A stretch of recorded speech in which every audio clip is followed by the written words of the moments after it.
देखिए, माँ के बारे में तो मैं अक्सर एक बात कहता हूँ कि माँओं की जो ज़रूरत होती है ना, वो तो ज़िंदगी में कभी ख़त्म नहीं होती। माँ के बगैर ज़िंदगी अधूरी है, आप अधूरे हैं, घर अधूरा है, सब कुछ अधूरा है। ये जो माँ होती है ना, माँ इसकी जो ज़रूरत होती है ना, वो बिल्कुल ऑक्सीजन की तरह होती है जो आपको आखिरी सांस तक चाहिए।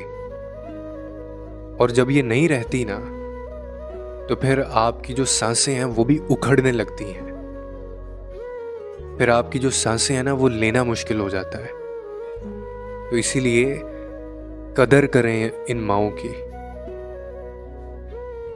क्योंकि आपकी ज़िंदगी में बहुत सारी ऐसी आफ़तें और बहुत सारी ऐसी परेशानियाँ जो आपको कभी छू कर नहीं गुज़री, वो सिर्फ़ इन माँओं की दुआओं का नतीजा होती हैं। इसीलिए माँओं की जो ज़रूरत होती है ना, वो ज़िंदगी में हमेशा